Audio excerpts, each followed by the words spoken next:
Breaking down college football each and every night with you throughout the 2025 college football season. Appreciate you being here at the Voice of College Football. My name's Mark. Great to see all of you. Leave those questions there in the chat. We will get to you as soon as possible. We also want to take time for your calls, of course, but we lead off tonight with a special guest, John Kurtz, right here on YouTube, typically talking Big 12, talking realignment, talking about everything that affects the game that we all love. So let's get started with John. John, we appreciate you stopping by, sir. Hey, of course. Happy to be here.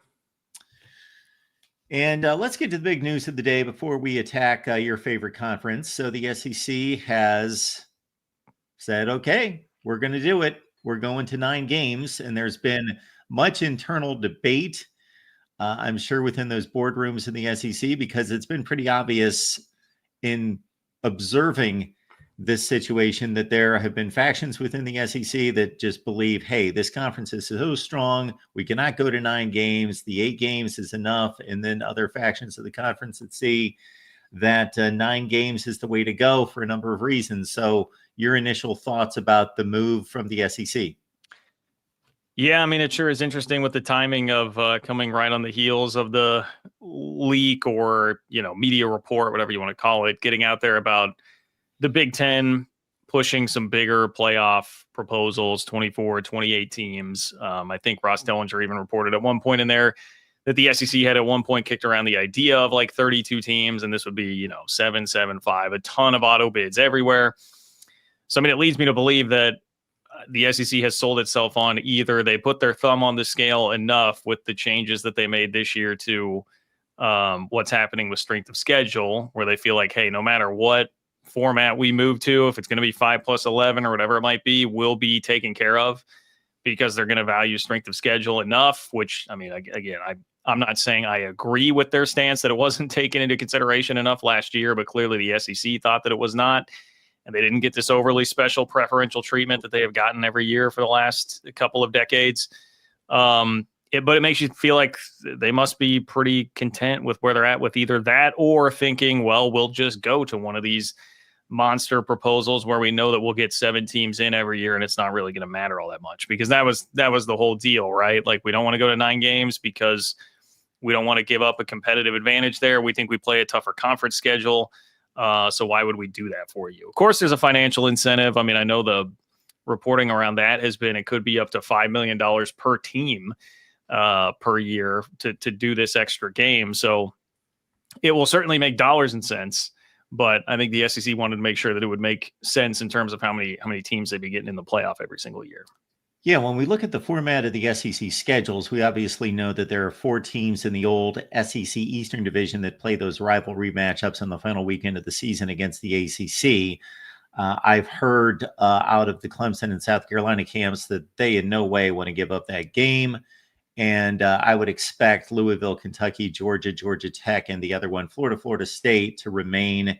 Therefore, some of those teams, as you well know, on occasion choose not to schedule another difficult game, but on many occasions they do. They double up and they schedule somebody else that's a difficult opponent. Florida, of course, going after Miami the last 2 years with a home and home is one instance. And so I would expect that would be a situation where, for the college football fan, less big non-conference games, because those SEC schools are going to be reluctant to schedule a second difficult non-conference game. Yeah, probably so. And I mean, as I'm hearing you say that, I'm like, man, I hope that this isn't something that leads to losing your Clemson, South Carolina, Florida States of the world, because like we've just lost way too much of that in college football. I mean, I'm a guy from Big 12 country, losing things like Kansas, Missouri, Texas A&M, all of these rivalries that have gone away. Obviously, Texas and Texas A&M went away for a long time because of conference realignment is just ripping away at the soul of the sport. So, yeah, I do tend to agree with you. You probably will, though, overall see a little bit less in terms of the like Texas, Ohio State may not see quite as much of that moving forward. Although I guess between SEC and Big Ten, there was talk at one point of getting together with a scheduling sort of alliance. I think that'll depend on, I mean, if they go to a playoff format that has 7 auto bids for the Big Ten and the SEC, I think then it's going to revert, and you might actually see way more of that than you did before between the SEC and the Big Ten, because they'll be like, well, screw it. It doesn't matter. We're going to get 7 teams in, so we might as well schedule each other. So for now, well, it's still up in the air, and while the SEC may still ultimately want a 5+11 sort of format, in this kind of holding pattern period, I think you're right. You may see less of that. I'm assuming once we get to the chat that our Big Ten contingent will be happy that the SEC has finally gone to a 9-game schedule in particular, not saying that the Big 12 doesn't have a stake in this, or the ACC, which obviously is still at 17 teams in the conference. I'm hearing all sorts of things about the likelihood of that happening, or logistically, mathematically, whether it even can be pulled off going to a 9-game schedule with 17 teams. But what I'm getting at here, John, is that we have had a strange alliance, but also battleground between the SEC and the Big Ten that has built up here since we've gone to this 12-team college football playoff and the new media deals and everything. So they're in each of their the opposite corners on one hand, but they built this alliance on the other hand. So we knew weeks ago that Greg Sankey was pushing 5+11. Tony Petitti was pushing this 4-4-2-2 on down the line model, 1-3 model. And my thought was, okay, neither one of these commissioners want to be on record and, have their stance defeated and see that played out publicly. So I wonder if this is a situation where Greg Sankey gives in here with a 9-game schedule. Tony Petitti is going to say, okay, you get your way. We'll give back with this 5-11 model. Interesting thought. I mean, I definitely think there could be something to that. I know that they've been talking lately, because the reporting around the 24-28 team proposal was that it had gotten to the SEC. It was like circulating through the SEC. So there had been some level of conversation between the two on that, kind of passing the baton off on that idea. It is weird though. I mean, they seem to be really arm in arm for a long time, and everybody assumed that the 4-4-2-2 playoff was going to pass because they've just been agreeing on everything, and that seemed like a pretty good deal for them, and that they would just force it through. I think it was, really the Big 12 and ACC throwing in a poison pill to shake up the apple cart with the 5+11, because that's, again, the reporting tells you that's where it came from, was from the Big 12 and ACC side of things. They knew it would appeal to the SEC coaches who didn't want the extra playing games at the end of the year to be more wear and tear, especially if you're going to expand the playoff and you're talking about some of the big guns in the SEC having to play like 16, 17 games. They didn't like the idea of any of that. And in throwing that in there and getting the SEC on board with something else, you actually created some legitimate tension between the Big Ten and the SEC. And frankly, for everybody else, I come from Big 12 country.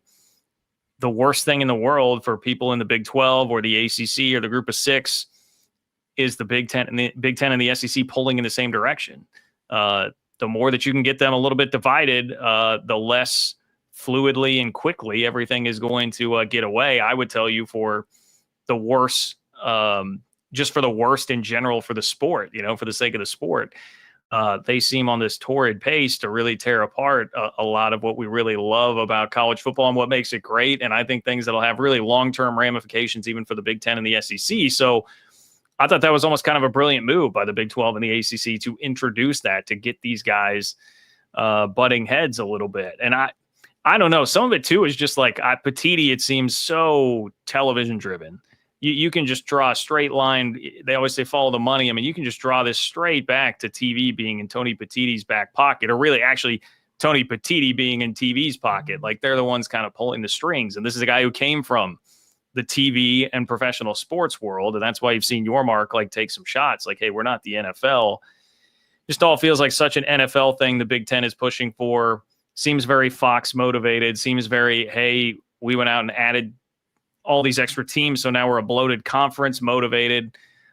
Just things that I don't think are very good for the sport. If you can't tell, I don't have a super high opinion right now on Tony Petitti, but I mean, look, Greg Sankey's done plenty of damage himself. So yeah, it'll be very interesting to see what the relationship is going to be like between these guys moving forward now.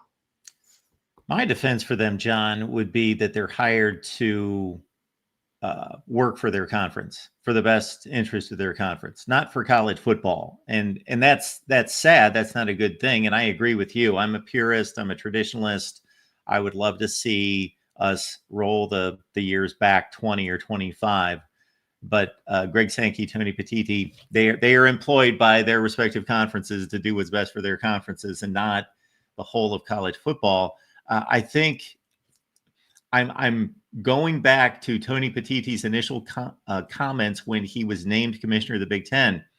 And he said, John, you may remember, we are going to change the schedule in the Big Ten. We are going to focus on our best brands, our biggest brands, playing meaningful games in late October and throughout November. Then in the next sentence, he said, and our other goal is to get as many Big Ten teams into the college football playoff as possible. And I thought, well, those compete against each other. That's not going to happen. Then I quickly thought, well, that's leading us to a different version of the college football playoff where he's going to get his way. And we see it with these various models. The other thing I think of is that we've trusted this committee for 11 years. And I don't like the committee. I don't like the idea of a committee, not those particular members of the committee do I have an issue with. But I've got to admit, through 11 seasons, albeit the Florida State decision was something that could be debated forever, and I do believe that they earned a spot and should have been given a playoff spot in 2023. They've made other tie-breaking type decisions between 4 and 5 that had to be made, but they've made no egregious errors, at least in my perspective. And here we are, not trusting them to continue this through and having to slot this thing with this 4-4-2-2-3 and basically assuming that two conferences are twice as good as two other conferences before we even play a down of football.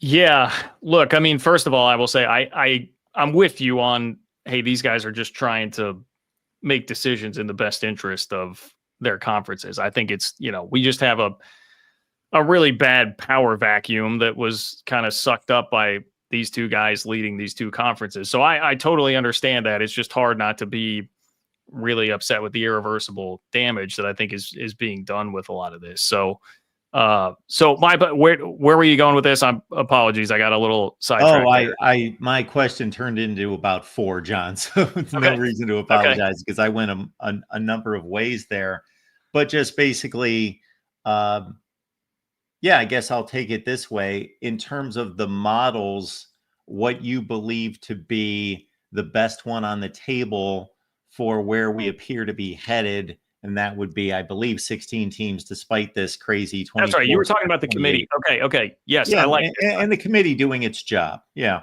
So I like the point that you make on that because I don't really understand. I mean, I do. Look, I understand what happened. The SEC for the first time in 15 to 20 years did not get incredibly over the top preferential treatment. I still would tell you they got preferential treatment because what other league in the country outside of maybe the Big Ten is getting 3-loss Alabama, 3-loss Ole Miss, and 3-loss South Carolina as heavy consideration for the playoff as they did? I mean, that is them looking at strength of schedule in the SEC and giving a nod there that they were even close with the losses that they had at 9-3. But because the SEC, they kind of play the role of like a spoiled child a little bit. You didn't get the over the top treatment that you get every year. So they want to change things, but I'm with you. It's like the committee. What has the committee done to really, look back just 1 year, ask Florida State how the committee typically treats the SEC versus everybody else. Like they get the preferential treatment from the committee. It's such a weird tirade that they seem to be on right now to go after the committee. I just don't really understand it. The Big Ten seems to be kind of in line with that too. Like, hey, yeah, we don't want people to be handling this. Really, the only other thing I would point out was the first year of the playoff. I believe that was the first year, right? Was it 14? Maybe it's the second year of the playoff when you had TCU and Baylor at the end of the year, and the Big 12, the one true champion meme, they did not pick a champion between the two, but TCU went from third, beat Iowa State by 50, and then dropped to sixth, and they were out, and Ohio State was in the field. I mean, that's the only other time I would certainly argue that they made the wrong decision. I don't care what happened once Ohio State was in the playoff, but they have generally, I think, been okay, and they have certainly been deferential to the Big Ten and the SEC, the brands that they really care about. So it's such a weird tangent to go off on here. My stance as far as, what do I think is best? Look, I think what's best for college football would be to go back to the BCS, like keep the regular season important. It's just like all these things that we're doing now with the playoff and trying to expand it more and more, which again is about TV and money and people like Tony Petitti driving that, take us away from the thing that makes college football unique and special and great, which is the regular season. I mean, think about 15 years ago, like the tension in the regular season. You lose one regular season game, that can be your season. Like you have no margin for error. And that's what made college football so awesome and so unique and so different. And I know, lots of people had beef with the BCS at times, but I think looking back on it now, if we could just put that genie back in the bottle and go back to the BCS, we'd be so much better off for where the sport is. I don't like expanding. Like, here's what I would say. The best for the sport right now, stay at 12. We've been there for 1 year. Stay at 12. Keep it there. Don't expand it. Like, just because this isn't as good as what we have doesn't mean we need to just make it worse for short-term cash grabs. So that would be my answer.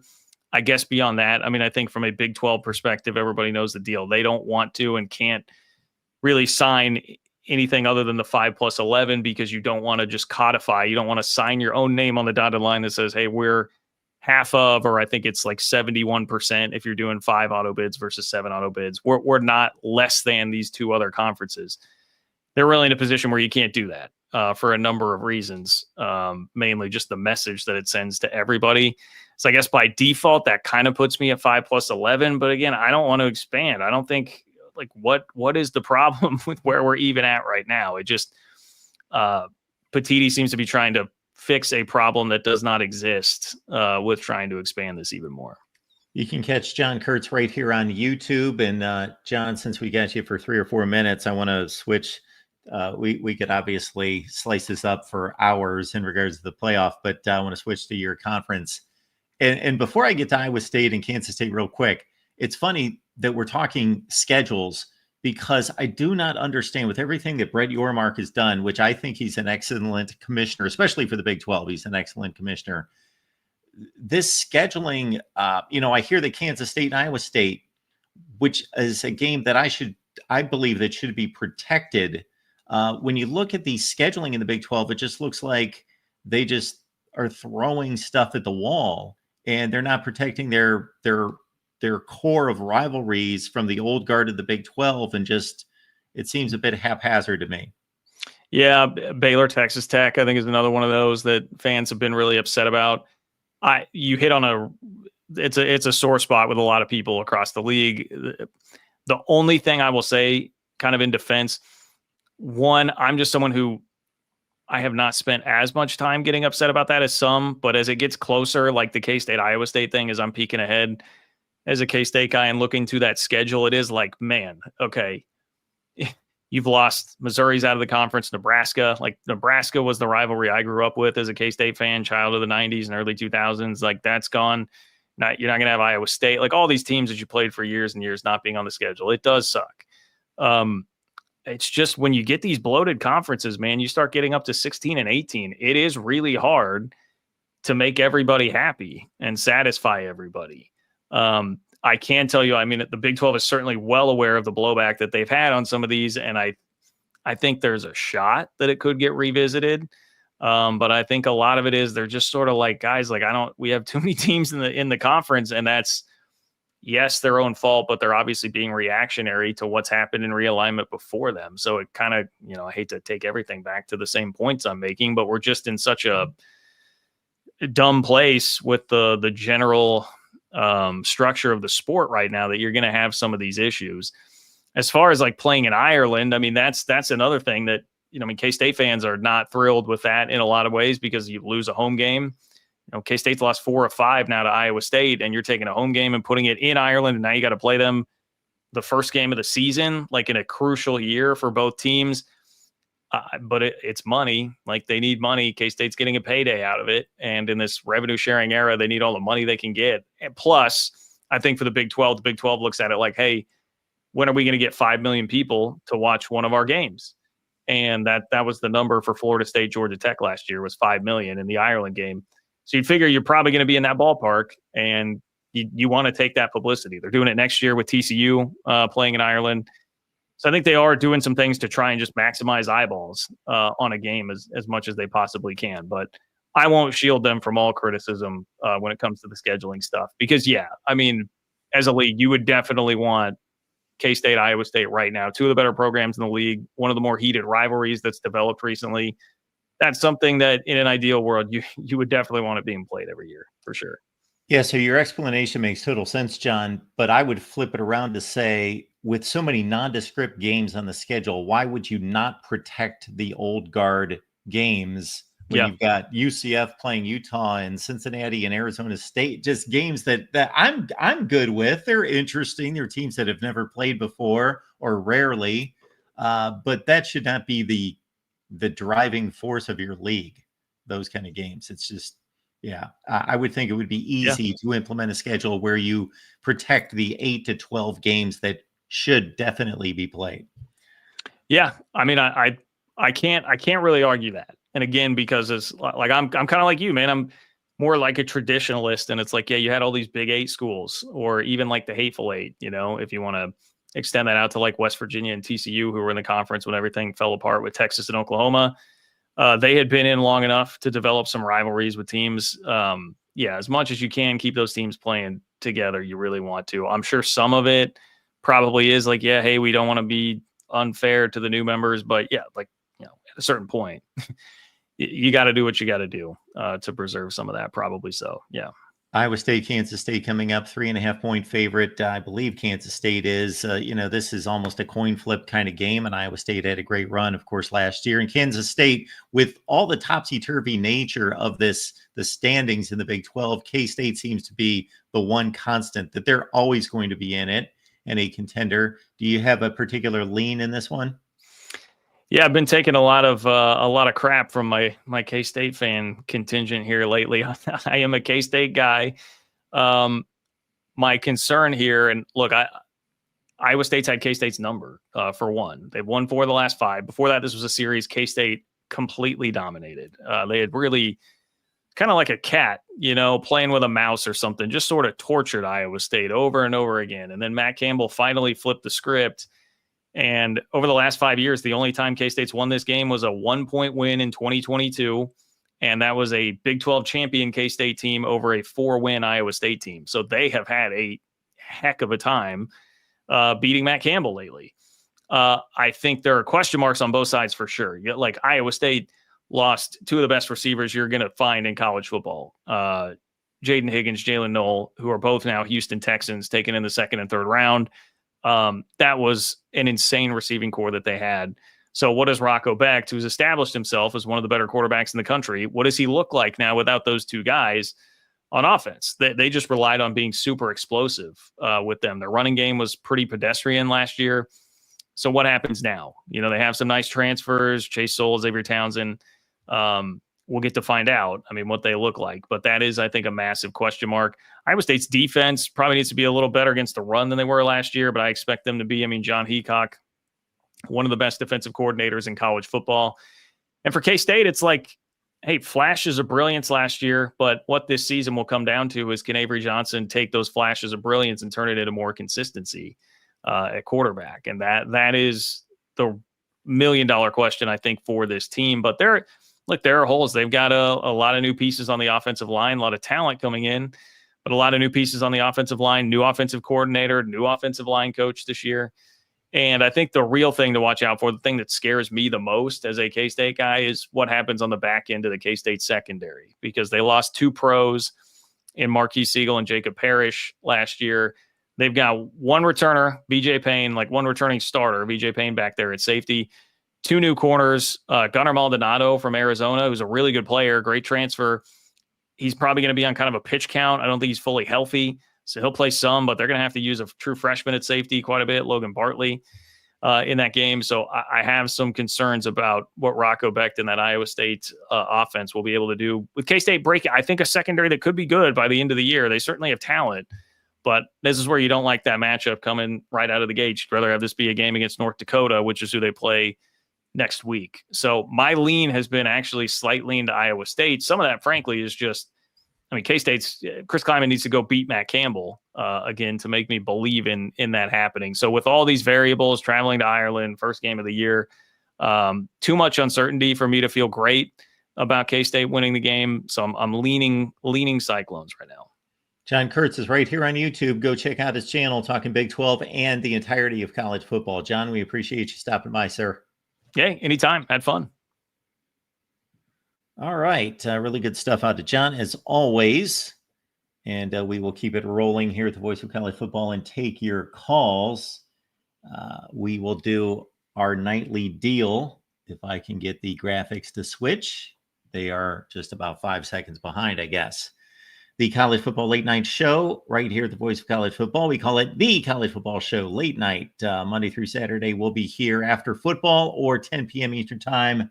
And then we'll make a call on those various games that don't matter too much in regards to whether we're going to show up after the game or cut in during the game. And yes, the lighting is really screwed up here, but I'm working on some things, and we brought in some equipment over there, and we're going to try to figure out if we can do anything with that, because I do want the effect of the colors. But yeah, it's a bit dingy and dark in here, but just bear with us. You can hear me, and we'll make it on through. All right, we got DeReal MVP checking in tonight. DeReal, what's going on? I mean, this is probably one of the least surprising moves I've seen in a while, Mark. I mean, you give somebody what they want in negotiation, they hold up their end of the bargain, and everybody's just shocked. I mean, it's no coincidence. Yesterday, the College Football Playoff Committee changes their rules on the requirements of selecting teams, and the SEC changes their schedule. I mean, this is what Greg Sankey has literally been saying for a year now. Not this last media day, but the previous one. He said he wanted to see how it goes, what it's like, and then we'll go to 9. He didn't like the way the selection process was, so he stayed at 8. So the real MVP is alluding to the advanced metrics component that was announced on what would have been Wednesday. And then, of course, we're one day later, and the SEC goes to 9 conference games. We were going to dive into the metrics portion of this before we got the news about the SEC going to 9 games. DeReal, you with us? Okay. Yes, I'm with you. Oh, I'm sorry. You cut out there for a second, so I thought you weren't with us, so I started taking off on that. But no, I'm always been here. So, okay, I'm sorry. So I got to tell you that I have not dived into either one of these topics in regards to looking at the advanced metrics, what was announced, what that means. But that's going to be a tool, correct? That's not going to be mandated. That's not going to be directly taken from advanced metrics to boom, this is the playoff system. No, it's a tool, but it's a factor that wasn't implemented last year. What I found strange about that was I've been hearing since day one of the college football playoff 11 years ago that they used advanced metrics. Correct. I believe they do too, but I think what they're talking about as advanced metrics is like the KPI, ESPN, FPI, and those type metrics. I think they're just adding more tools to the toolbox, similar to what the college basketball committee does. Okay. And you're making the connection that Greg Sankey says, okay, so as long as we're being judged fairly or statistically and not just record-wise on the field wins and losses, then we'll go to 9 games, we'll pick up the extra paycheck, and we feel good about the way these teams are going to be evaluated. Right. I'll read from it. It says, quote, "This metric rewards of teams defeating high-quality opponents while minimizing the penalty for losing to such a team. Conversely, these changes will provide minimal reward for defeating a lower-quality opponent while imposing a greater penalty for losing to such a team." I mean, to me, that sounds exactly like what the SEC wanted right there. the SEC got exactly what they wanted. Because if you're Alabama next year in 2026, you're playing 11 Power 4 opponents. That should be factored, and it's not scrub Power 4 opponents, too, that they're playing. I think they're playing West Virginia as one who is in the Big 12, and who knows where they'll be, and they're playing like an Ohio State next year, and then they're playing the SEC. Now, I don't know what they mean exactly by lower quality opponent. There's been some debate or discussion around that. For me, when I read lower quality opponent, I'm thinking if you play FCS team, group of 5 teams, your Purdue's, Florida State's. Whereas some people think Oklahoma and Vanderbilt last year is a lower quality opponent. So where are you on that discussion? Well, I would think if they're going to take the route of college basketball from start to finish and continue on this path, that they would divide the teams in the 136 to some type of quadrants or tiers. And you've got this many level 1 wins, level 2 wins, level 3, and on down the line. Yeah, I hope they get to that point, but I want them to specify exactly what that point is, because it's completely objective in basketball.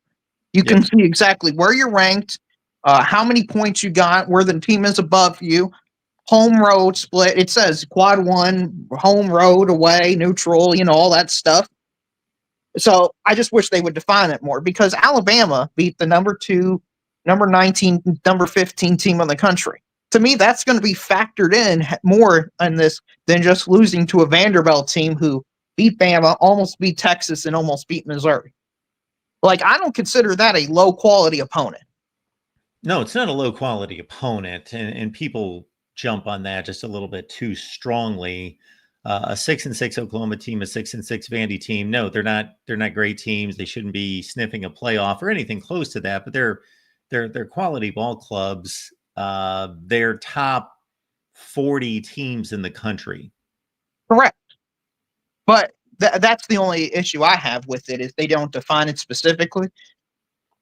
Do you think sorry. I was just going to say something else that's been lost in this to a certain extent, I believe, that we used to hear all the time, is determining the ceiling and the floor of these teams and not wanting to get a team into the playoff that is incapable of competing or has shown that it can get blown out by a mediocre opponent. And that's, for example, cost Ohio State playoff bids because on a given Saturday, they lost badly to mediocre to decent teams.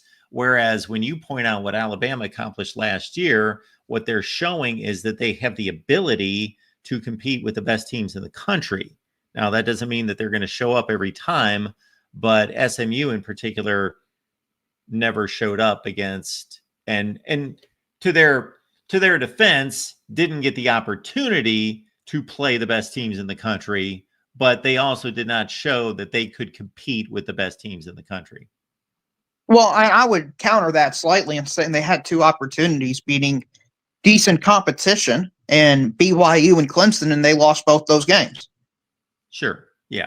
A team that makes the playoff should at least have one team against a team that's making the playoff or is a top 15, 20 team in the country, in my opinion, when doing this exercise. But an 8-4, beating an 8-4 team should not be your best win. And I do not think it is going forward. I think, Mark, if you want the extra spicy take, I think this puts Michigan in danger of missing the playoffs this year if they go 10-2. You're telling me a Michigan team with that bad of a schedule that only beats or loses to a 7-5 Oklahoma team and gets crushed by Ohio State. What would be on their resume to justify them getting in over the playoffs over a 9-3 South Carolina Ole Miss type team? I would say there's nothing there. So I believe Michigan's most difficult games outside of what you just mentioned would be they go to USC. Who else do they play? They got to play somebody else with a pulse. Nebraska? Those are their best. Those are their toughest opponents, right? Unless I'm missing somebody. Yeah. Washington. Yeah. To me, you look at what they're advocating for them this year and you look at their schedule. it's not good enough. Oh, if they if they weight it the way I think the degree they're going to weight it. Sure. If these teams turn out to be what they're supposed to be, let's just assume that chalk prevails in Michigan. Yeah. So we've got them losing to Oklahoma and Ohio State, right? Correct. And so they go to Nebraska, and if Nebraska is a 7-5 team or a weak 8-4 team, they go to USC, and let's say USC, they've got a difficult schedule. Let's say they're a 7-5 team, and then that Washington game, maybe they're an 8-4 team, and those are the best wins that they can mount. If the SEC brings the numbers of teams that are 8-4, 9-3, 10-2 that they did last year, then yeah, Michigan might be in trouble if they are evaluated correctly and based on strictly the performance on the field and not the helmet. Correct. Absolutely. And going back to your previous point, in college basketball, there's few of the metrics that have margin of victory within their metrics. So, like, if you lose to a bad team by 30 cutoff number, they go ahead and reel that. You just cut out there for a minute, so I thought we lost you again. Go ahead. Sorry, I think it's just glitching out very slightly. That's You're happening, but there's a cutoff number because of substitutions at the end of basketball games and stuff. But football can implement that. Have a cutoff number, like let's say it's 21 points. Anything after that, it's weighted the exact same. Anything before that, it's weighted less of an egregious loss. And now that number's arbitrary, but everybody knows about it, and the application of the number is objective. Yep. I would extend it past 21, but I get your point, and I agree with the point. And that was a part of at some point, not originally, but part of the BCS formula, where it would measure margin of victory to a certain point, and beating a team into submission by 70 points wasn't graded more favorably than beating them by 40. So at a certain point, yeah, it took away the incentive of just completely pummeling teams. All right, Darrell, we got a few other callers lined up here. So yeah, I will. It's no problem. Good talking to you being here, Mark. All righty. All right, let's keep rolling here at the Voice of College Football. Keep in mind that I will be here on Thursday night, and this is what are we looking at? Yeah, this is Thursday. We got one more date this week. All right, 10 p.m. Eastern time. All right, let's keep rolling. We got Defiant stepping in here. Hello, Defiant. Hello, Mark. Hello. Can you hear me? I can. How you doing? Good. How are you doing? I'm doing just fine. Yeah, I wanted to talk about a interesting question I have for you because I know, again, we all know about Saturday's game between Iowa State, Kansas State at a neutral site in Ireland. Do you like those type of neutral site games more than playing in just a generic NFL stadium? If they're extremely rare, I do. Yes, I like this one game per year. Now, there is a thought there that was brought up by our guest John Kurtz, that Kansas State has a home game taken away. Mm-hmm. Now, the counterpoint to that would be everybody in the Big 12 plays 9 conference games. Therefore, you got half the league playing 5 home games and the other playing 4. So I assume Kansas State was one of those with 5. Therefore, they're playing 4 at home and 4 on the road. So it doesn't really impact them that considerably. They just don't get the benefit of the 5th home game every other year. But I think it's good for college football. It showcases the game overseas. It showcases that conference in particular with 2 of its best teams on opening weekend. So if you love college football, you're definitely watching this game on Saturday. I'm looking forward to it. I think it's a showcase game.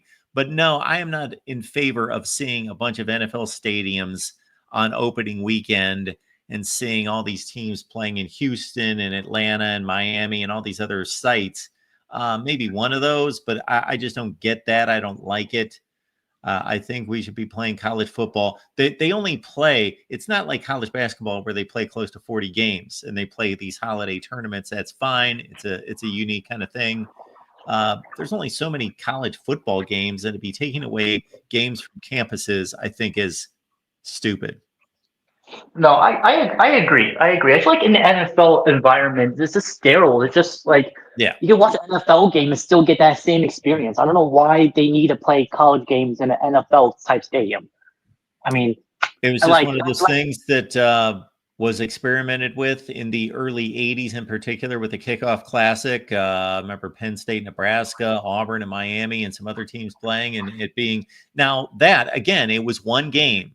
So it was kind of interesting. They're playing in East Rutherford, New Jersey, in Giant Stadium, and it's two of the best teams in the country playing way in front of everybody else. They're playing like August 26th when the season would start, like September 5th. And it was unique and it was interesting. But then they just added another one and another one and another one, and suddenly we got like 6 or 7 games. We even have the ACC and the SEC playing 2 games every year against each other in Atlanta, one on Saturday and one on Monday. mhm. This has been going on for about 10 years now. Oh yeah, yeah. And I mean, again, like I know, like the HBCUs at the FCS level, they do play in NFL stadiums as well, the Celebration Bowl and everything. But I just feel like the environment for those games is a little bit more lively, is a little more outgoing. You know, you got the bands, you got the history of some of these games.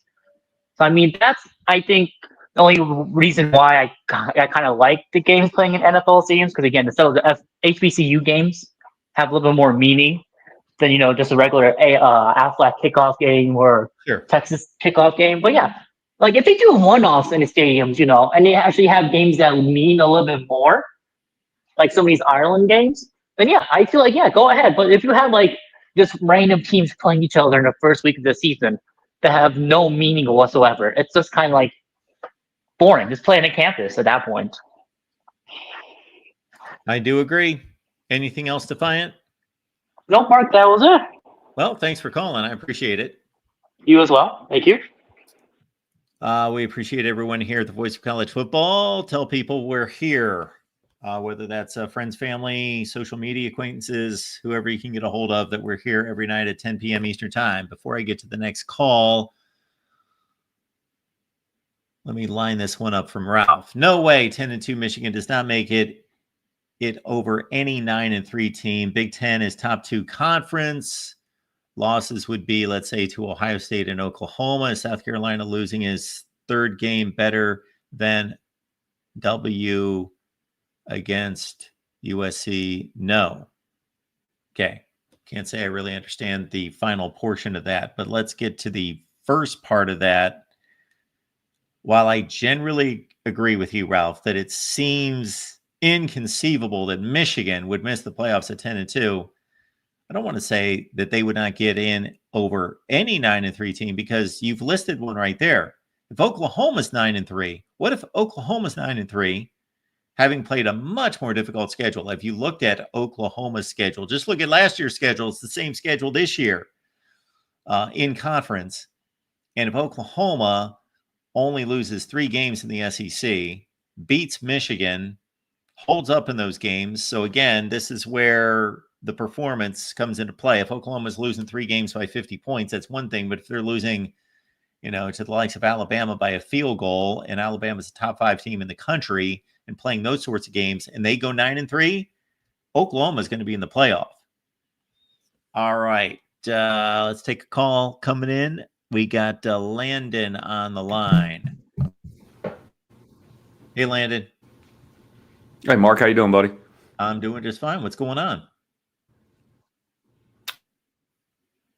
Thanks for taking the call, man. I appreciate the channel and giving a line for all of us. Well, I appreciate it. I apologize if I don't respond too well. There's added metric of strength of record and strength of schedule. There's a really long lag time here. So anyway, I'll shut up for a minute and let you take it from there. Am I coming through, buddy? Not really. It's just a long drag. Okay. Am I coming through a little bit? Oh, it's basically the same. So Landon, if you could make your statement, we'll not really have much of a conversation, but if you can just make your statement, yeah, I'm sorry then about this. I don't know what's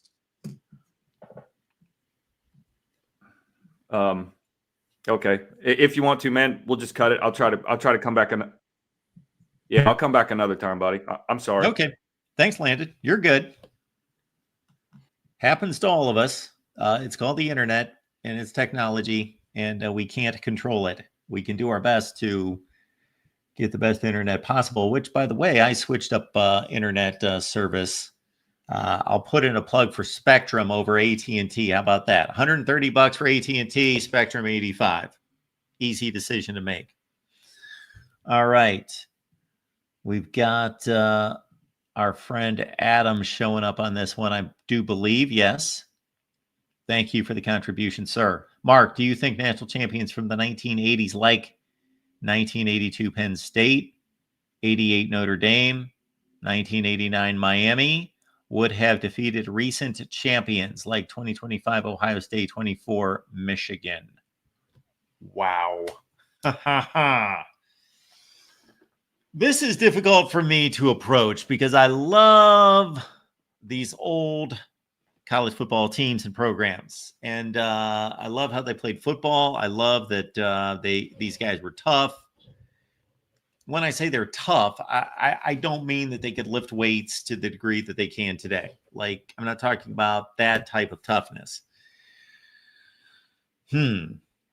I'll start with a statement that goes all the way back to 1958. I was watching a documentary that was put together by one of the big networks, NFL Network, ESPN, talking about the 1958 NFL championship game, which is, if you know your history, is one of the great landmarks in the history of football because it was broadcast across the country for the first time. And there was an overtime game between the Colts and Giants, and it really put the NFL on the map, rivaling as a rival to Major League Baseball. And I'm watching this, and it has obviously stayed with me that one of these guys, when presented with, you had this landmark victory, which of course people didn't know it was a landmark victory at the time, but they knew it was the NFL championship game. It was a big deal at Yankee Stadium. You win the NFL championship game. You know, how'd you guys celebrate? What did you do? Well, we went home and went to bed because I had to be at the factory at 5 a.m. on Monday morning. That's what these guys dealt with. Now, these guys in the 1980s didn't necessarily deal with having to go to the factory the next day, but they didn't have the red carpet rolled out for them quite to the degree that today's athletes do. So I do believe that they were mentally and in many ways physically tougher than today's athletes. They didn't get subbed every time a wide receiver runs down the field. Now, if you're running a go route, you're off the field the next play. It doesn't matter if you're down by 4 and there's 51 seconds left in the game. It seems like, no, you got to sit out. You're winded. So I would put a big check mark in the column of the 1980s players. However, we can't discard modern technology development and these guys being bigger, faster, stronger, all of that. Although I also wrestle with that because we could look at various developments in the NFL, which is obviously physically going to be the same as college football. And while we know that today's athlete is better than the athlete of 1985, at what point was there any kind of burst? Because if you take the 15-year NFL veteran right now, they were playing in 2010. Okay. Did they stand out over the guys that were playing in the 1990s that were still playing in 2010? No. Well, those guys in the 1990s whose career drift back to the early 1980s, well, they were playing against those guys later in their careers. So you see the overlap. So that gives me pause to come up with the trigger response that, well, today's athletes are so much better, they would annihilate those guys. But it has obviously progressed. And if you could take out the huge advantage of the strength and nutrition, then we would have a much better football game. But that would be the reason why I would not give those teams much of a chance against today's athletes. And I hate to say that.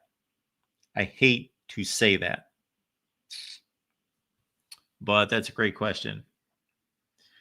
And that's another topic we could hit on if we weren't staring the season right in the face, is that we heard just the other day that the Auburn Tigers looked at their history in national championships and claiming national championships, and I believe the count went from 2 claimed to 9. That's what I heard.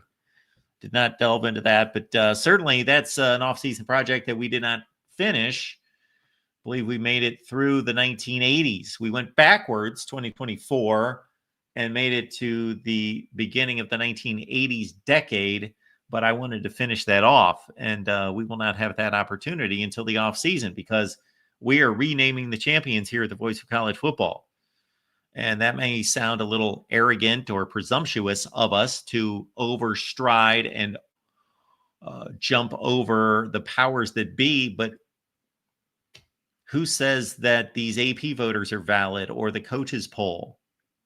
And let's understand the coaches are not voting for the most part 90% of the time in these polls. So it's a bunch of sports information directors and a bunch of writers that only focus on their team and didn't watch the entire sport for all those years. So I believe that our evaluation is more valid than theirs. It's not like I'm taking Super Bowl results and saying, this dude was injured and that was a bad call. And I don't think that they really played up to their potential. They were really better than that. And, the Patriots really were better than the Giants in 2007. They would have won the Super. If they played 10 times, they would have won 9 times. So let's just give them this. It's not like I'm trying to overturn results. No, I'm just trying to interpret the results correctly is what we're doing, and not just taking these whimsical votes for what they were. So we are rewriting history here at the Voice of College Football. Now, is anyone going to take note of that? Well, we got 42 people watching right now. We would love to have 4,000 and beyond.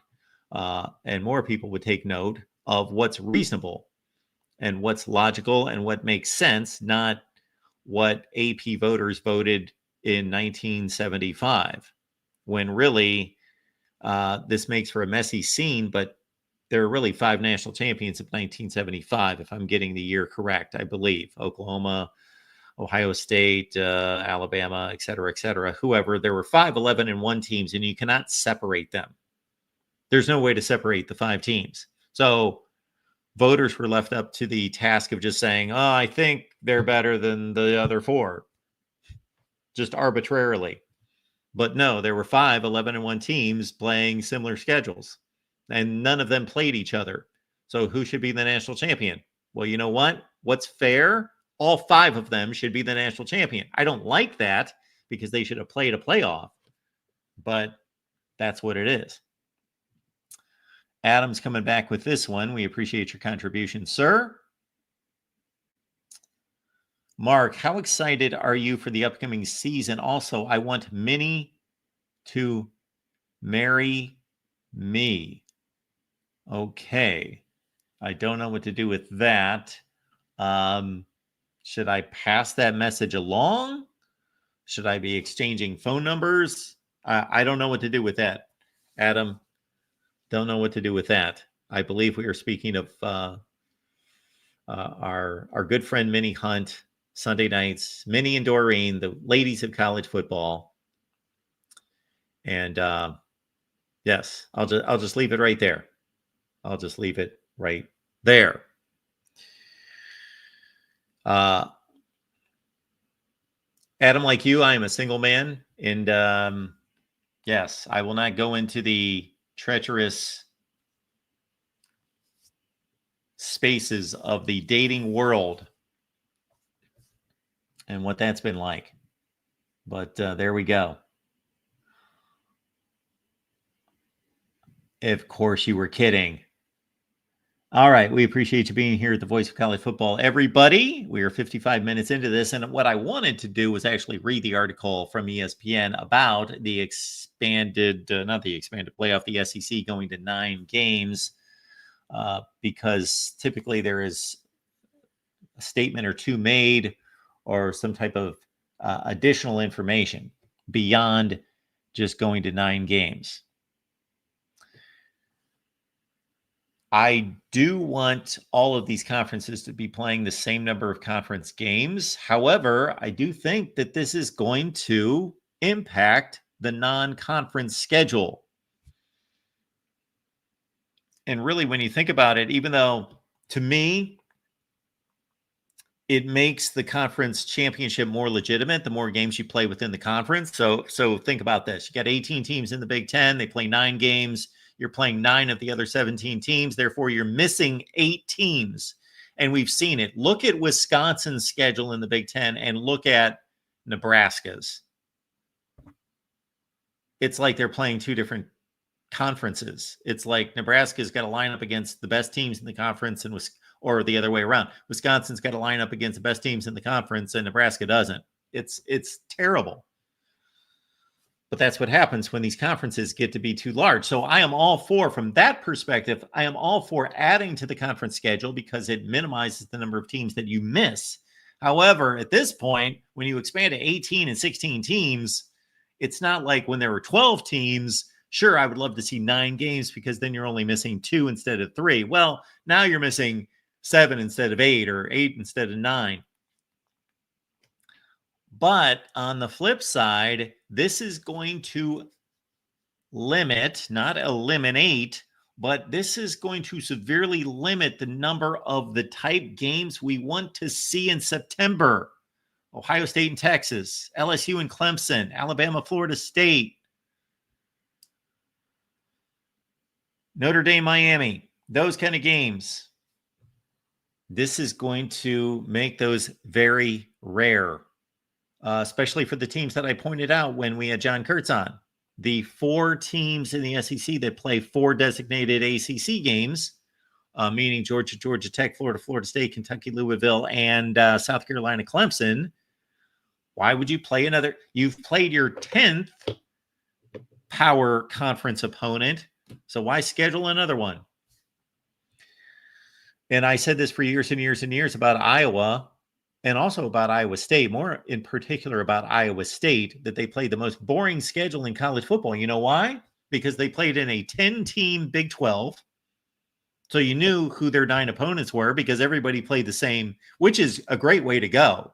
The Big 12 for years during the 2010s actually had the best conference schedule because everyone played each other. So that's the best way to go. That's the purest championship format. Everybody played everyone. You got no excuses to say, well, our schedule was tougher than theirs. Everybody played everyone. However, when you're Iowa State and you play the same 9 conference games as everybody else, and you play the same schedule every year in the Big 12, and then you play 3 non-conference games and you basically schedule nobody, the 2 games, and you schedule Iowa every year, you play the most boring schedule in college football because your schedule is the same exact schedule every year. You play Iowa and you play everybody in the Big 12. That's your schedule. And I think fans look forward to variety. So while the SEC is gaining that strength of schedule by playing all those, and there are going to be some really excellent games added. We're not going to know which game is the added game, of course, but you can look at any schedule going forward. Once they release that 2026 schedule, we can look at it and say, okay, knock 1 game off of each team's schedule. And this is what it was going to look like at 8 games. So there's going to be some LSU Texas A&M games. That's probably a bad example because they always play. There's going to be some LSU South Carolina games or some Florida Alabama games that are added to the schedule that thumbs up, bring it on. But there's also going to be the Mississippi State Vanderbilt game or the Kentucky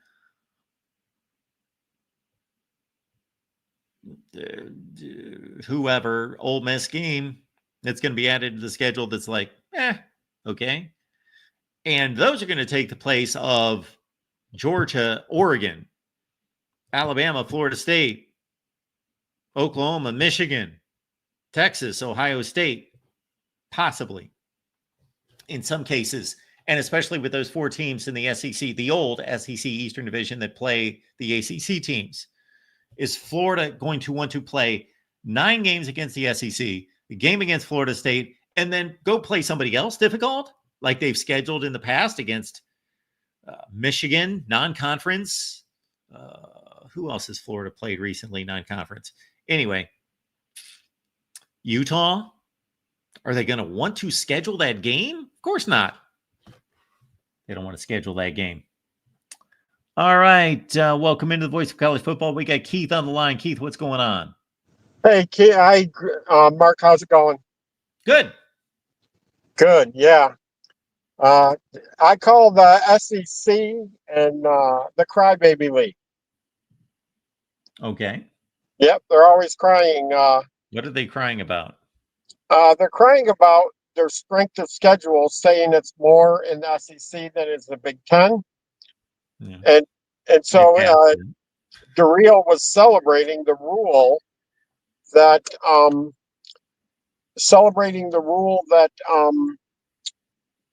there was going to be more weight for quality losses and more weight for bad losses. Yes. Yes. So by that standard, then Indiana would have been 11-0 last year, and Alabama and South Carolina and Ole Miss would have been 9-1 or 9-2.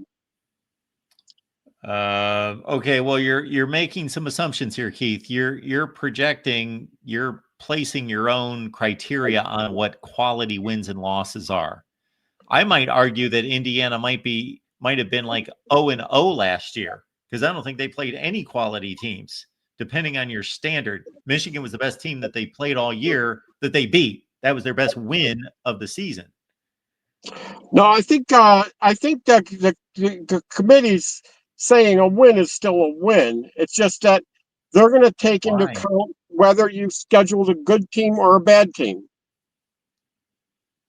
Yeah, Indiana's scheduled no good teams in non-conference play, and the Big Ten handed them, again, what do you rate Michigan? They were 7-5 football team in the regular season. I think that they were a good team, a decent team. We obviously know that they were talented and they played up to their potential at the end of the year. But by record, that was Indiana's best win. Yeah, it's Michigan started weak and finished strong. And but what I'm saying is that all teams are still going to get credit for their win, but they're saying is you'll get more credit for a good win and you'll get less demerits for a bad loss. But the only team that Indiana lost to last year was Ohio State, and they got smoked by you guys. Yeah, it wasn't any kind of annihilation, but yeah, it was not a close game. So what's the difference between that and Bama losing to Vanderbilt? No, not Vanderbilt. They didn't lose to Georgia. Did they lose to Texas? They lost to Oklahoma, Vanderbilt, and Tennessee. Tennessee. Okay. Yeah, and they beat Georgia, right? Yes, they beat Georgia. They beat South Carolina. They beat somebody else good. Yeah, I think it might have been Ole Miss. I don't think it was Ole Miss, but I'll come up with it. They beat Missouri. They beat LSU. They beat 4 teams that are decidedly better than anybody Indiana beat, record-wise. Yes, and I recognize that strength of schedule, but by what the committee passed down, Indiana would have been penalized a little or none for losing to Ohio State last year. Well, this is where I think the quality of the loss should be based on the performance on the field. Like if Indiana would have taken Ohio State to the wire, that should be credited. I think it's more impressive. Let's take one of these early season games here. Let's go, not the obvious Ohio State, Texas. Let's go Clemson and LSU. If Clemson turns out to be one of the best teams in the country, as expected, one of the 3 best teams in the country, and LSU goes there to Death Valley and loses a nail-biter, great game, classic game, 38-37, last-second field goal, they lose. That is actually should substantiate that they're a playoff team. That should actually be in their corner as a strong performance rather than beating the Citadel 52-0. I can understand that argument. I'm just saying that I don't think until the committee, and I said this, I put this on another website, another chat. It was one of the national guys. I think it was Craig Shaman. I said, until the committee ranks a loss over a win, there's not going to be much difference in here. I get your point, Keith. I'd have to think about that a little bit, but I do think that there are losses. If we're thinking about ranking and evaluating the best teams in the country, there are losses that are better than wins. Right. And that's why I say that if you're playing a good team and you lose, they would treat that as not have played the win. They can't give you a win because you played a better team than you and you came close. But they can say, we'll not credit that loss to you. And so what I'm saying, then I'm saying that Indiana, by that standard, by playing a good team like Ohio State, would be 11-0 last year. And to carry that into this year, there's several teams in the middle. Wisconsin, maybe Minnesota, something plays Oregon, Penn State, and Ohio State. And if they play those three teams and lose, you take those three losses away from them and then make them 9-1 team, or would that be 8? Now that would be 9-1. You don't take them away. I think you take them under consideration. You still lost a football game, and there has to be a limit to this. You can't go out and go 7-5 and lose to 5 really good teams and say, we played these 5 great teams. Well, at some point you got to beat somebody. You have to win games. I agree. Yeah. But Indiana did nothing wrong last year, but they were the victim of a horrendous conference schedule. And I will backpedal on my first statement. They did do something wrong. They didn't schedule any non-conference games. I cannot go on enough rants about Indiana's pathetic scheduling. It's a complete embarrassment. They should be ashamed. Their athletic director should be publicly shamed, as I've tried to do. It's just terrible what they've done with their scheduling. Did you appreciate Cignetti's comment? We took the SEC model. No, I don't appreciate it. Oh, okay. I thought it was pretty funny. Oh, it was funny. He's funny. He's interesting and awkward, but he says a lot of stupid things too. Yeah, but I know it got the SEC's rail going up there. Speaking of last year, who would have been the next team in the playoffs? 10-2 Illinois, or 9-3. I think Illinois was 9-3. Oh, they were 9-3. Okay, yeah. I thought they were. Okay, if they were 9-3, then well, then how about 9-3 Illinois, or 9-3 one of the other SEC teams? BYU was 10-2. Okay. Miami was 10-2. Then you've got Illinois 9-3, and you've got the 3 SEC teams: South Carolina, Ole Miss, and Alabama 9-3. That was the argument. That's a better question. Miami, and you got Iowa State was 10-3. Go ahead. Yeah, but let's say Miami. Miami's the best of those 3 teams. Wouldn't Miami be in before any of the 3 9-3 SEC Miami was teams? better than who? Miami was better than BYU, and who else was 11-1 or 12-1? Okay. Back up, Keith. I think you're getting your records confused here. Miami's 10-2. BYU Right. was 10-2. Okay. Those 3 teams in the SEC were 9-3. Right. Illinois was 9-3.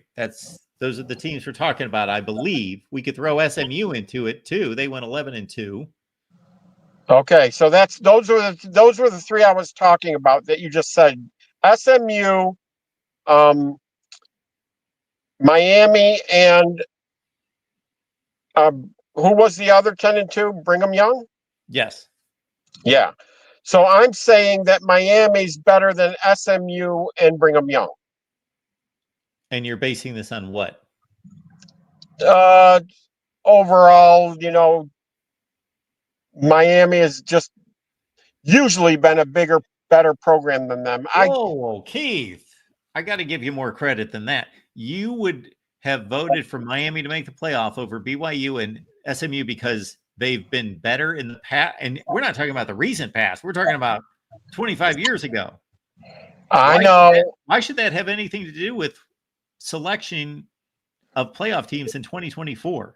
How about and I'm not one of this one that we go back to the 1985 year and we judge everything on that. I certainly am not going off the past. I'm just saying I did not compare the records to three. I'd have to compare them.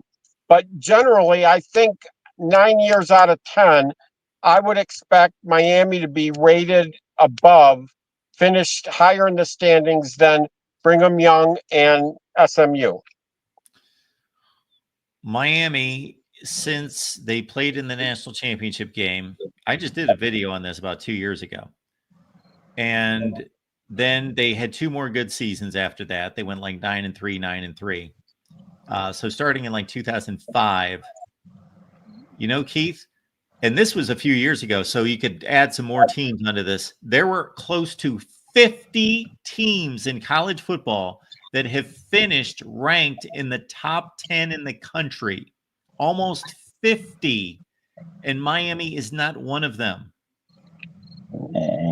Okay. That's since when? Since like 2005, in the last 20 years. Last 20 years, 2005.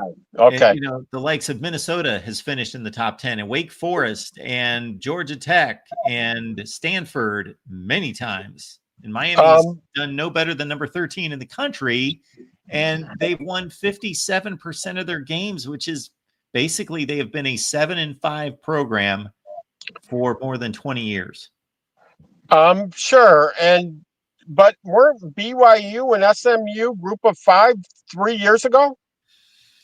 Well, we could argue about BYU, whether they were group of 5 or power 5. They were kind of caught in the middle. They were an independent. But yes, SMU was a group of 5. SMU was a group of 5 team, certainly. Yeah. But they went to the ACC and they won 8 consecutive games. Sure. Yeah, it's they can have good years, but I just say that, like I said, 9 years out of 10, I would expect Miami to finish above SMU and BYU. Yeah, well, you would expect them to, but they haven't. And again, Keith, I don't know what that has to do with selecting playoff teams in 2024. Yes, what I'm saying is that if you whatever criteria you look at, you just can't apply them to your conference. Say, okay, I want to count all my teams in the Big Ten for strength of schedule. I want to count all my teams in the SEC. You got to count everybody in the same standard, and then you'll see that it's not just teams in the SEC will rise, but teams in all the conferences will rise with the new standards.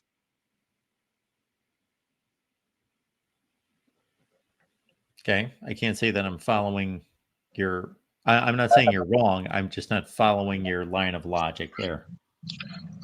Is that the same thing that by the SEC playing a tougher schedule? Yes. Would be the same as SMU, Miami, and BYU. If they played tougher schedules, they would rise the same way that the SEC does. They would rise. They would rise in the rankings and rise in the playoff order by the CFP committee. So you're saying if SMU played an SEC schedule and went 7-5, that they would rise in the rankings? That would have to be a pretty tough schedule, but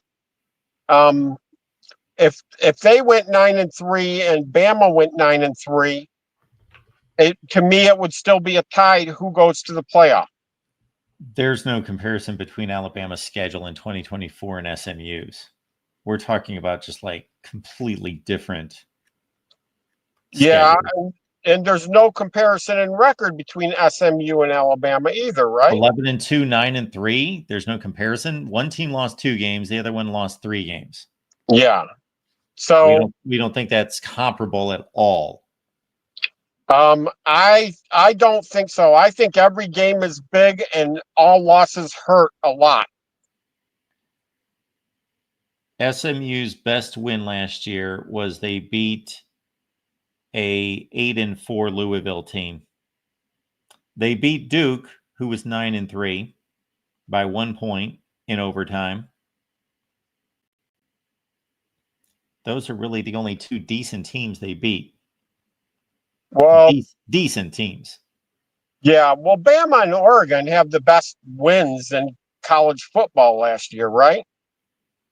Yeah, you could say that. Yeah. Maybe Ohio State did over Penn State. I mean, during the regular season, yeah. Ohio State over Penn State. Yeah, okay. Yeah. Northern Illinois beat Notre Dame. Absolutely. Yep. So Alabama's not the only one with the big win. That's what I'm saying, is that everybody that beat somebody big would have risen. Oregon, the same amount that Alabama rises for beating Georgia, Ohio State would rise for beating Penn State, and Northern Illinois doesn't matter. They can rise 50 points and they're still not going to be in the playoff. So, but Oregon would rise the same amount by beating Ohio State. See what I'm saying is that you take these standards and it doesn't just apply to the SEC, it applies to the other guys too. Sure, it should. Yes. Yeah. So Ohio State would have gotten a rise by a competitive loss to Oregon, and Penn State would have gotten rise by a competitive loss to Ohio State. Well, sure, these advanced metrics are going to be applied to everyone, sure. Yeah. So I don't think it's going to help the SEC as much as the SEC hopes. I think they're going to see a team that's 11-1 at the end of the year still above SEC team that's 9-3. I think they're going to see the same thing again, even though there's more weight based on strength of schedule.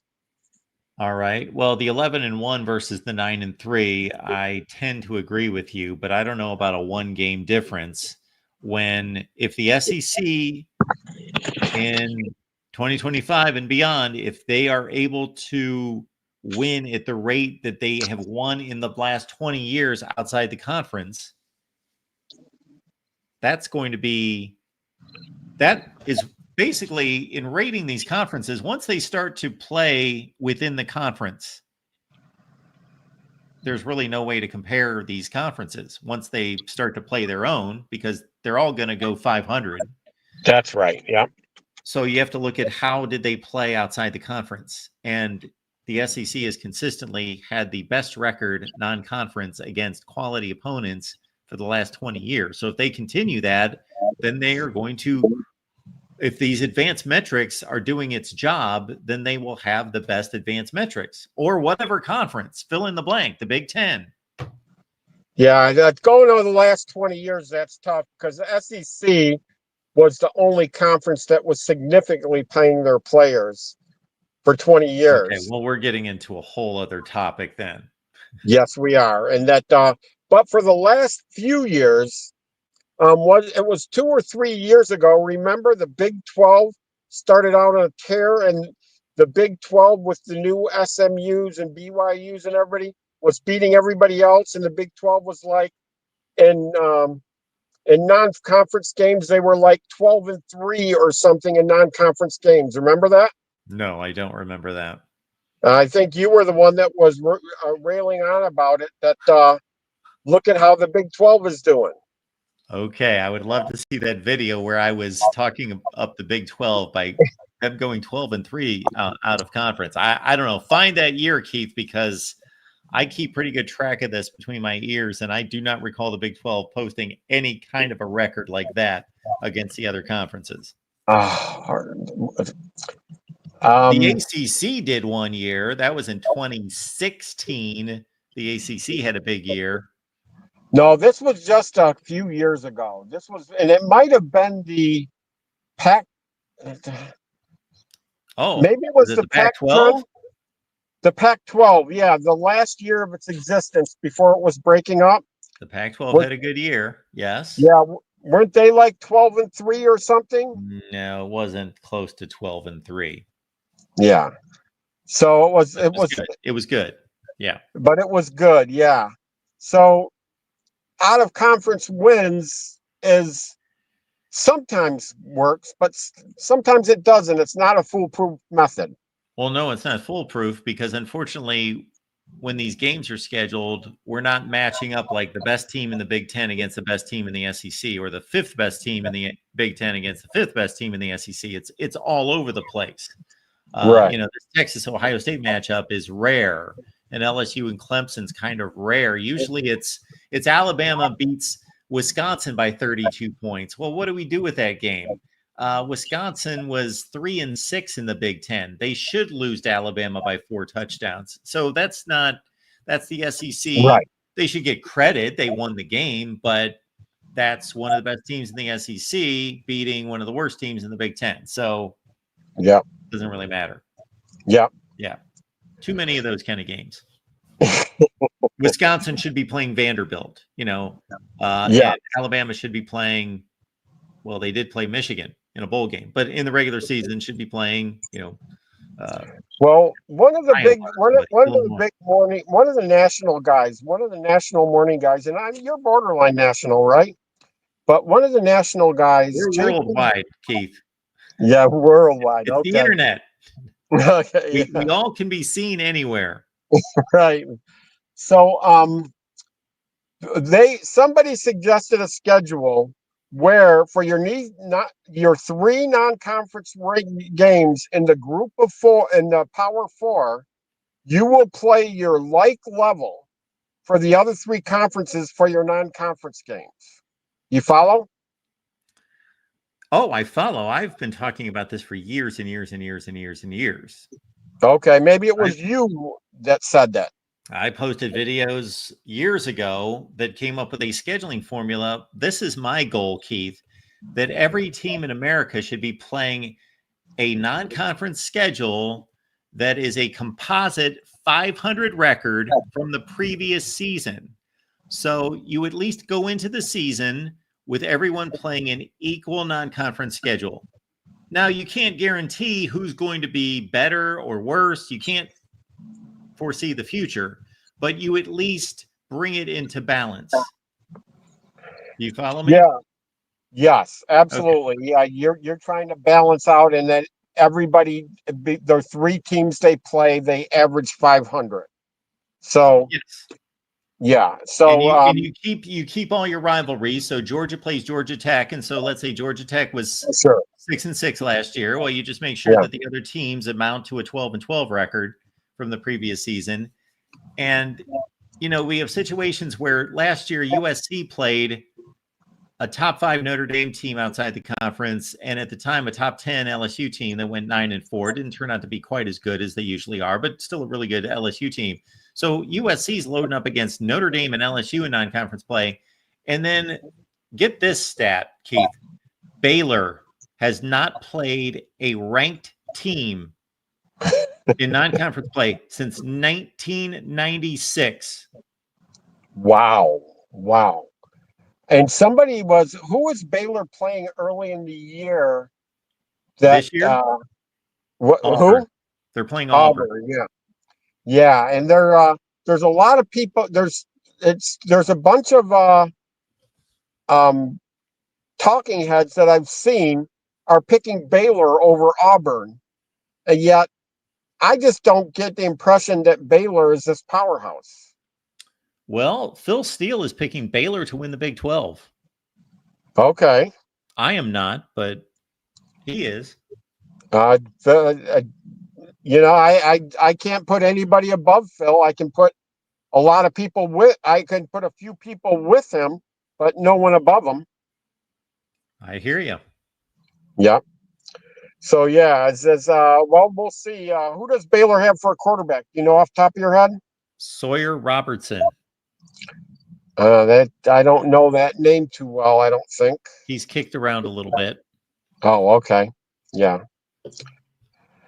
All right. So that's just my 2 cents. Is I think whatever these standards that they're putting in, it's going to work for everybody, not just for the SEC. And we're going to hear them crying again. We need more people in. But see, the reason it does, I agree with what you're saying. I'm not going to take it beyond that, Keith. I agree. I agree. You're right. It works for everyone as long as you win the games and you lose to quality teams. I'll finish this with this, as I'll say what I said on another chat was what Sankey really wants is a one-man poll. He wants the committee to poll Sankey who he thinks should be in the playoff. And he might let in one team from the Big 10, the Big 12, and the ACC, and the rest would be the SEC. That's right. And that means there's 9 SEC in there, right? So yeah, that's I think that's what Sankey is eventually pushing for, a one-man poll from the committee to him. There it is. Yep. All right. All right, Keith. We appreciate you being here, man. All right. Have a good night, Mark. Have a good night.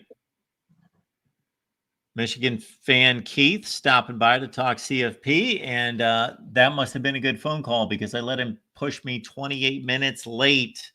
Adam, appreciate the super chat contribution. Mark, under what circumstances could you envision and would you support a 4 or 5 loss team being in the playoff? Okay. I will extend the conversation we just had, because I do think that there's tension between record and performance. If somebody played, we will take an egregious, ridiculous example. If somebody played just the toughest schedule imaginable, if their 12 games were against the 12 best teams in the country, and they went out and lost every game by a field goal, we cannot award that team a playoff spot. They might, in fact, be the 14th or 15th best team in the country, but I guess they wouldn't be one of the 12 best. So you have to go out and win some games. So this particular team at 7-5, I would say that they need to have played just a brutal schedule. And more importantly, they have to do 2 other things. Not get blown out more than once. Maybe you give them 1 blowout if their schedule is just extremely difficult. And they have to show that they must have lost to 5 playoff teams. And maybe they got blown out once. We'll give them that. And the other 4 times they showed that they could hang with those kind of teams. Maybe it's